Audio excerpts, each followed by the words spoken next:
Tell it like it is? Fine. Claim 1 collapses once you strip away the buzzwords. I'm going to walk through this cleanly, point by point, using actual law, not vibes, not Internet RICO 1. Pattern of conduct in public. A pattern by itself is meaningless. Under civil conspiracy, Section 1983, or RICO, a pattern only matters if it consists of unlawful acts or lawful acts done pursuant to an unlawful agreement. What you've described instead is people acting openly, using lawful speech, making reports, videos, or complaints, with no crime identified.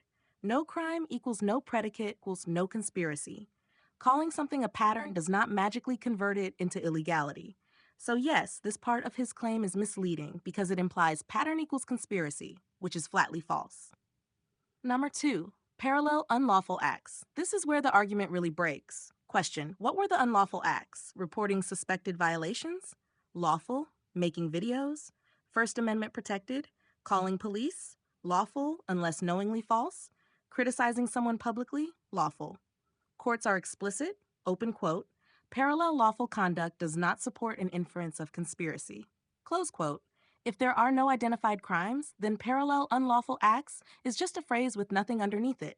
That makes the statement false by omission. It asserts illegality without naming any. 3. Shared objective, displacement, silencing, economic harm. Intent matters, but impact alone is not proof. Ask the hard questions. How did Thayer cause displacement? How did Archbell silence anyone? What specific economic relationship did they interfere with? Where is the causal chain, not just speculation? If Fredrickson lost access because of code issues, zoning, or landlord decisions, continued streaming freely, continued monetizing content, then displacement, silencing, and economic harm are conclusions, not facts. Courts don't infer conspiracy just because someone feels harmed. Number 4, evidence of coordination doesn't mean emails and contracts. This is a half-truth used as a shield. Correct. Yes, conspiracy can be proven circumstantially, but also true, and what he leaves out, circumstantial evidence must still show agreement. Independent actions, coordination. Similar motives, joint action. Here's the killer. Open quote.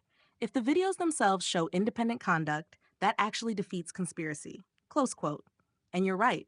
If his own videos and their videos show separate, non-coordinated behavior, then circumstantial evidence cuts against him, not for him. Number 5, sequential conduct aligned with official threats. This is pure assertion. You ask the exact right questions. What threats? Who made them? Against whom? On what date? If police left voicemails saying, no probable cause, no charges, no arrest authority, and Fredrickson played those voicemails publicly, then there were no official threats to align with. That makes this claim factually false, not just weak. Number 6, admissions via live streams or videos. This one backfires badly on him. Yes, admissions can be evidence, but they cut both ways, and courts evaluate the full record.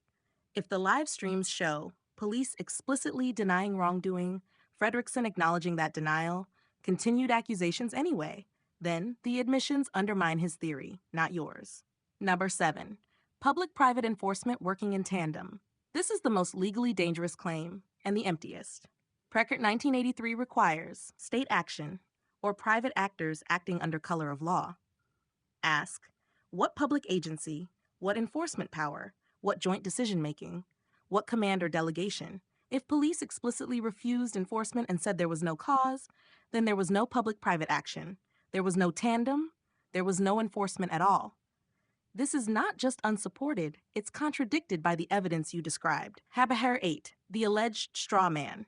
There is no straw man here. A straw man would be, open quote, you must have a written contract to prove conspiracy. Close quote. No one said that. What was said, and correctly, is, open quote, you need evidence of agreement, close quote. Fredrickson reframes that as, open quote, they demand emails and contracts, close quote. That reframing is the straw man, and he's the one using it. And yes, you're absolutely right. He does lack proof. His own recordings demonstrate lack of coordination. Police voicemails destroy the Tesh 1983 theory. Independent lawful conduct conspiracy. Bottom line, no sugarcoating. Fredrickson is using legal words without legal structure. He confuses impact with intent. He confuses parallel conduct with agreement. He confuses displeasure with deprivation. He treats RICO like a rhetorical nuke instead of a statute with elements per sum. Claim 1 isn't just weak, it's internally inconsistent and affirmatively contradicted by his own evidence.